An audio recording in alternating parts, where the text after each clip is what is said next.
Good evening to all. आज हम अटल बिहारी वाजपेयी जी के बारे में बात करेंगे। ऐसा नहीं है कि सिर्फ अटल बिहारी वाजपेयी जी ही मतलब एक ही लीडर हैं, बाकी लीडर भी हैं, पर जिनके जो ट्रेड्स हैं, जो अच्छाइयाँ हैं, वो लेना चाहूँगा मैं। तो इनका जन्म जो होता है वो 1921 में होता है, ठीक है। तो फिर ये करते हैं, आरएसएस को ज्वाइन करते हैं। ये होते हैं प्योरली नेशनलिस्ट, ठीक है। तो उसके बाद क्या होता है, ऐसे इनका जीवन चलता है। तो फिर राजनीति में आ जाते हैं, ठीक है। फिर उसके बाद क्या होता है, 94 का टाइम आता है, 94, हाँ 94 का, जिसमें भुट्टो जी होती हैं पाकिस्तान की पीएम, पाकिस्तान की पीएम। तो वो क्या करती हैं, यूएनएससी में लगती हैं। तो वहाँ पे कश्मीर के बारे में मतलब कि करती हैं, मतलब कि जो भी वहाँ पे है ना। तो फिर उस टाइम पे नरसिम्हा गवर्नमेंट होती है इंडिया में ना, जो कि कांग्रेस गवर्नमेंट होती है। तो अटल बिहारी वाजपेयी जी इसमें थे ऑपोजिशन में। तो उन्होंने क्या करा, जो नरसिम्हा राव जी थे उन्होंने इंस्पायर किए ऑपोजिशन में थे, फिर भी उनको भेजा, क्योंकि उन्हें लगा कि जो मतलब कि अटल बिहारी वाजपेयी जी हैं, इनकी क्वालिटीज़ हैं, इनकी जो बात करने का तरीका है, वो हमारे उसमें उनके मतलब उनको लगा कि उनके पास नहीं अभी। तो उन्होंने भेजा अटल बिहारी वाजपेयी जी, अटल बिहारी वाजपेयी जी को। तो इन्होंने वहाँ पे जाके मतलब कि सब कुछ बताया कि ये मतलब कि जो भुट्टो जी बोल के आए हैं वो झूठ है। तो उसके बाद फर्स्ट टाइम ये पीएम बनते हैं 1996 में। तो 3 बार पीएम बनते हैं देश के ये। तो पहली बार तो 13 दिन के लिए बनते हैं ये, सिर्फ 13 दिन के लिए। तो नेक्स्ट टाइम आता है इलेक्शन होते हैं, फिर 1998 में बनते हैं, तब ये 13 महीने के लिए बनते हैं। तो फिर इलेक्शन होते हैं, तब ये बनते हैं 1999 में, तब बनते हैं पूरे 5 साल के लिए। तो अटल बिहारी वाजपेयी पहले ऐसे प्रधानमंत्री थे इंडिया के जिन्होंने फर्स्ट कोalition पूरा करा था कंप्लीट, क्योंकि 90s का टाइम पूरा कोalition का टाइम था। तो सबसे पहले जो प्रधानमंत्री हमारे देश के जिन्होंने कोalition पूरा करा था, तो ये अटल बिहारी वाजपेयी थे। तो उसके बाद क्या है, इनकी 3 जो टर्म्स हैं, इसमें तो फर्स्ट टाइम में तो उन्होंने कुछ नहीं कर पाया ज़्यादा 13 दिन के लिए। तो जब 13 महीने के लिए थे, तो इसमें सबसे पहले होता है हमारा न्यूक्लियर टेस्ट, जो कि इंडिया में काफ़ी प्रेशर था कि आप नहीं करना, यूएसए की तरफ से काफ़ी प्रेशर था। फिर भी इन्होंने मतलब कि अपनी ब्रेवनेस दिखाई और न्यूक्लियर टेस्ट कराया, जिसका नाम था स्माइलिंग बुद्धा करके इनका नाम था, जो ऑपरेशन था इनका, जो राजस्थान में हुआ था। और उसके बाद क्या है, इनकी और क्वालिटी है कि ये मतलब कि ऑपोजिशन को प्रेस करते थे अगर उन्हें लगता है कि अच्छी चीज़ है। जैसे इंदिरा गांधी जी को उन्होंने कहा था आयरन लेडी। तो मतलब ऐसा नहीं है कि हाँ जैसे आज होता है, ऐसा नहीं है। जब ये मतलब कि सभी को मतलब कि वो लेके चलते एक साथ में ना। तो उसके बाद हमारे पास ये न्यूक्लियर टेस्ट हो गया। फिर यहाँ पे होती है ऑपरेशन विजय, मतलब कि हमारी होती है कारगिल की वॉर। तो इसमें भी फिर अच्छा प्रदर्शन करते हैं ये। तो ये हो गया। उसके बाद एक सबसे अच्छा चलाते हैं दिल्ली लाहौर बस। तो ऐसा नहीं सिर्फ बस चलानी, खुद बैठ के जाते हैं लाहौर में। तो ये सबसे अच्छा लगता है इनका कि मतलब कि ऐसा प्रधानमंत्री जो खुद जाता है। और फिर इन्होंने एक बात कही थी कि you can change your friend but not your neighbour.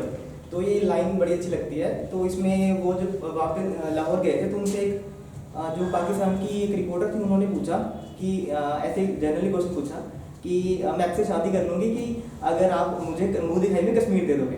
पर फिर इन्होंने साथ में ये भी कह दिया, मतलब जवाब ऐसा देते थे कि मतलब टोंट नहीं लगता था, मतलब हंसी आती थी। तो इन्होंने कहा था कि मुंह दिखाई में कश्मीर दे दूँ, पर आपको मेरे को पाकिस्तान देना पड़ेगा दहेज में। तो मतलब ऐसे जवाब देते थे। तो मतलब कि किसी को मतलब बुरा भी ना लगे तो हंसी भी है, तो ऐसे जवाब देते थे। तो उसके बाद क्या है, ये तो हो गया 99 तक का दूसरा टर्म हो गया इनका।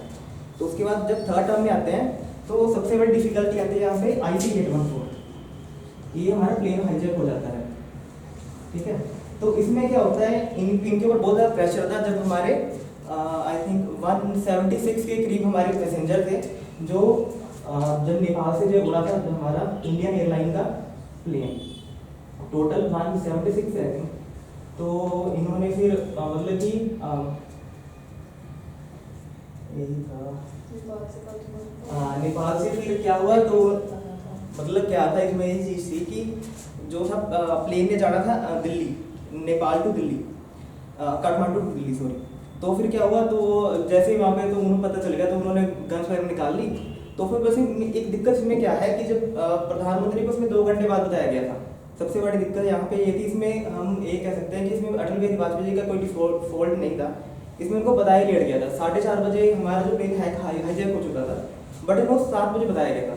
पर फिर भी कहा जाता है कि जब उन्हें बताया गया तो फिर वो काफ़ी टाइम तक शॉक हो गए कि हमारा प्लेन हाईजैक हो गया। तो फिर भी वो एकदम से फिर उन्होंने स्टार्ट करा, बट डिफिकल्टी क्या हो गई, जब तक उन्हें 7 बजे तक पता चला तब तक हमारा प्लेन अमृतसर से भी उड़ चुका था, क्योंकि ये बड़ा ही अनफॉर्चुनेट था कि अमृतसर में लैंड करा। अगर वो लैंड करा था तो हम उसे बचा सकते थे उस टाइम पे, बट फिर जब प्रधानमंत्री को नहीं पता चला तो फिर वो एक्शन नहीं कर पाए। उस टाइम पे हमारे जो नीचे वाली फोर्सेस से मतलब, तो यहाँ पे क्या हुआ, यहाँ पे वहाँ पे एयरपोर्ट पे ना वहाँ पे आर्मी थी, तो इन्होंने क्या करा कि आर्मी को ना बुला के वहाँ पे दिल्ली से एनएसजी को मतलब कि बुलाया। बट आपको पता है कि दिल्ली से अमृतसर जाने में टाइम तो लगेगा, ठीक है। तो 40 मिनट तक प्लेन रुका रहा वहाँ पे, तो फिर भी वहाँ पे जो है कोई एक्शन नहीं लिया गया। फिर वहाँ पे आपको पता है फिर आतंकवादी कितना करते हैं ना, तो फिर वहाँ से उठ जाते हैं, फिर लाहौर चला जाता है वो प्लेन ना।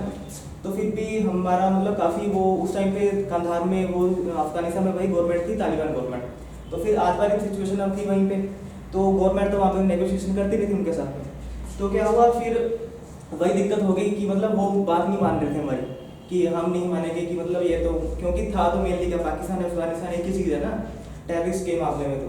तो फिर वो चीज़ हो गई वहाँ पे। तो फिर बड़ी मुश्किल से फिर भी मतलब हमारे एक जो पैसेंजर था वो मारा गया था इसमें, तो जो कि दुबई से फिर उनकी जो लाश थी उनको वापस लाया गया था।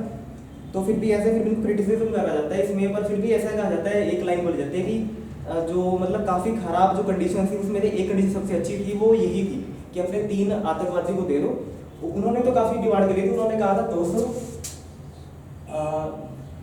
बिलियन तो यार बिलियन